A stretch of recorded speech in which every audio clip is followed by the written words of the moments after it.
Nous avons vu dans une précédente vidéo comment faire une newsletter. Maintenant, nous allons parler de la campagne d'emailing.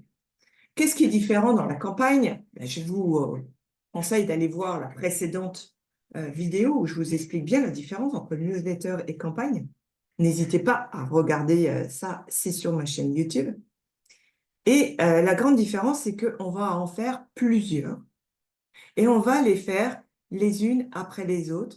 Et le déclenchement, ça ne sera pas sur une date précise et sur un groupe précis, mais ça va être en fonction d'une action, que ce soit manuelle ou liée à un tunnel de vente.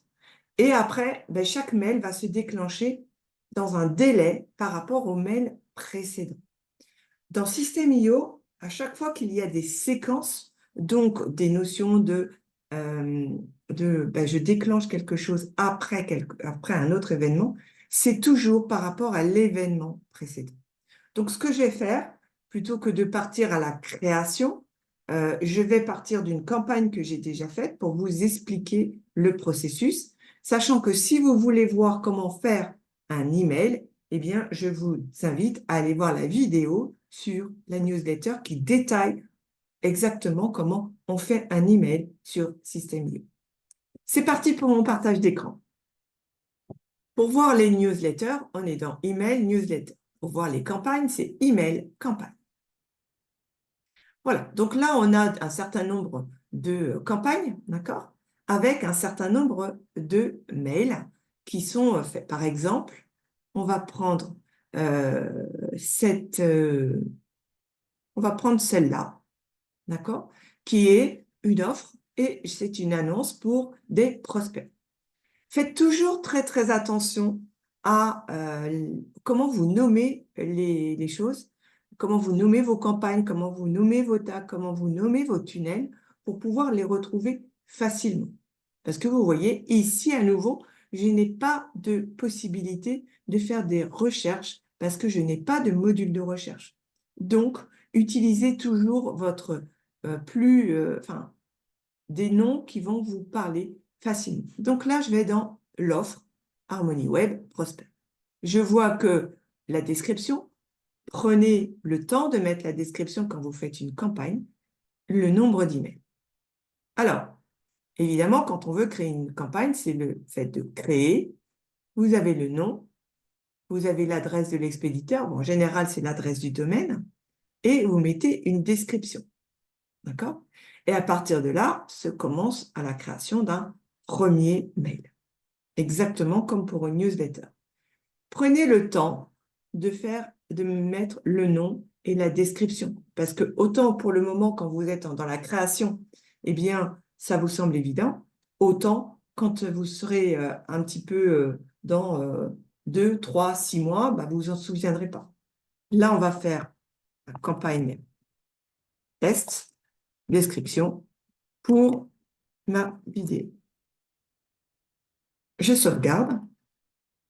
Ah, pardon, j'ai pas mis mon expéditeur. Je sauvegarde. Voilà, votre campagne de test. J'ai mis qu'il n'y avait pas d'email. La date de création, 21 septembre.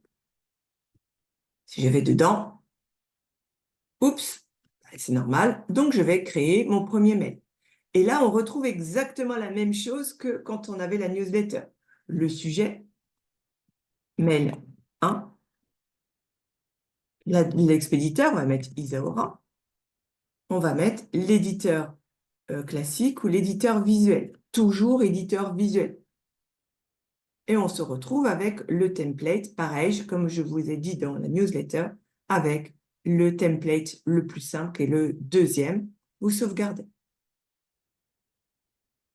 Et voilà, vous voilà dans la construction de votre mail. Je vous réfère là encore pour le construire à la partie sur la newsletter.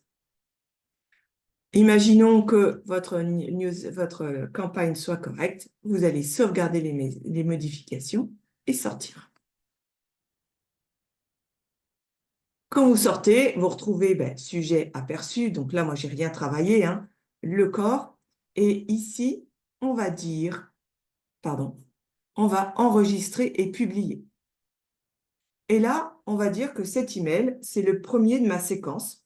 Donc, il va être envoyé sans aucun délai dès que je vais déclencher la séquence. Que la séquence soit déclenchée manuellement, soit déclenchée par un tunnel de vente.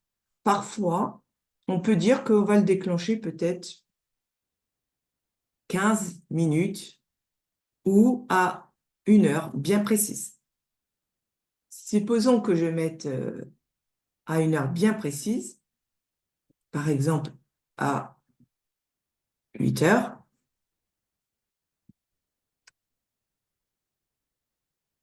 Voilà, on va mettre 8 heures. Tac.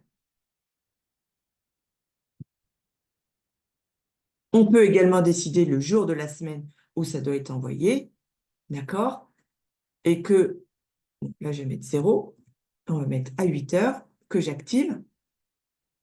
Eh bien, cela va signifier que, comme aujourd'hui il est 15h54, bien que le mail va être envoyé, si par exemple j'activais la campagne aujourd'hui, eh bien, ça veut dire que l'email va être envoyé demain à 8 heures.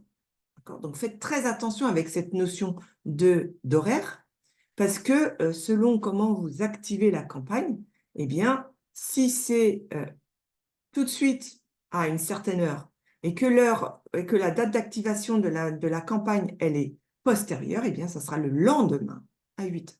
D'accord? C'est pour ça qu'en général, je préfère éviter et souvent, je change, je ne mets pas d'heure, je mets 0 et je sauvegarde.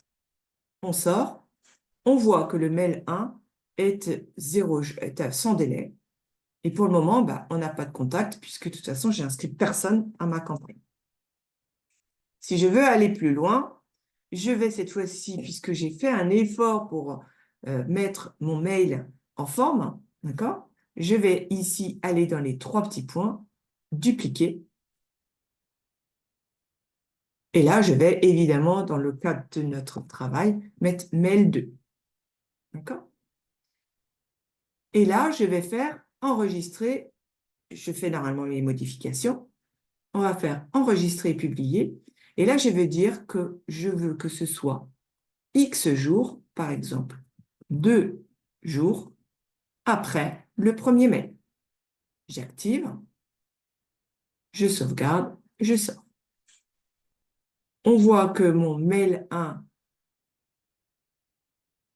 j'ai dû faire une erreur, parce que normalement, il doit s'afficher en dessous. Donc, on y va pour le mail 2. Oui, je l'ai pas mis. Je veux qu'il parte après le mail 1. Je sauvegarde et je sors. Alors là, la représentation, elle est très intéressante. Vous voyez, tout à l'heure, mon mail 2 était resté au-dessus. Parce que j'avais dit 2 jours, mais je n'avais pas dit 2 jours à partir de quoi. Là, il l'a mis vraiment dans l'ordre. Mail 1, mail 2, ça sera 2 jours après le mail 1. Faisons le même exercice. On duplique. On va faire mail 3.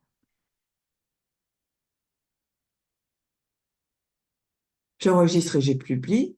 Et cette fois-ci, je vais dire que c'est après le mail 2 et je vais mettre 5 jours après. J'active. Je sors.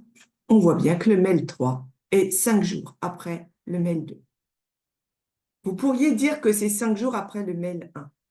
Mais honnêtement, pour faciliter la lisibilité et donc comprendre un peu la séquence, il vaut mieux toujours que mettre les mails successifs en valeur par rapport aux mails précédents. Sinon, bah, vous allez avoir d'un coup des modifications qui ne sont pas très agréables. OK. Une fois que vous avez fini, eh bien, vous revenez dans vos campagnes et vous voyez que cette fois-ci, la campagne de test pour ma vidéo, elle a bien 3 mails. OK. Reprenons celle de ma symphonie digitale, les prospects. Vous voyez que j'ai l'objet de l'email, un jour, un jour, un jour. D'accord? Pour le moment, j'ai personne qui ne s'est inscrit parce que je n'ai pas lancé cette campagne. Super. On va faire cette campagne-là. Voilà.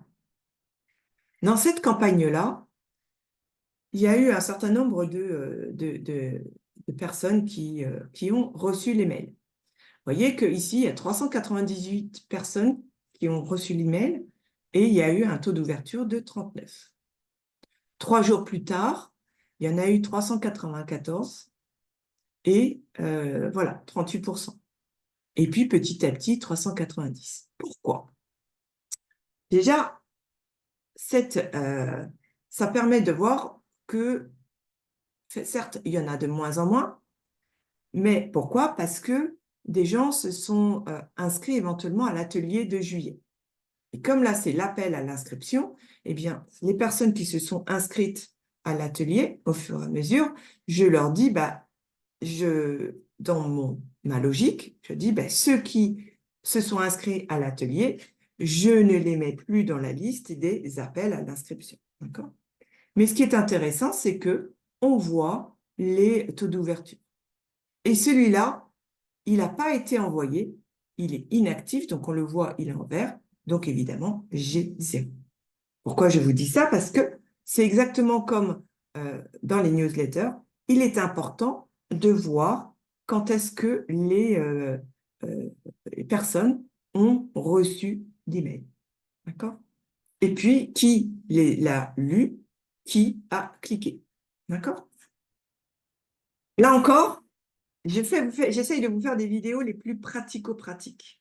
Dans cette vidéo, je ne vous ai pas expliqué comment faire un mail parce que c'est fait dans une autre vidéo qui est la vidéo sur comment faire une newsletter.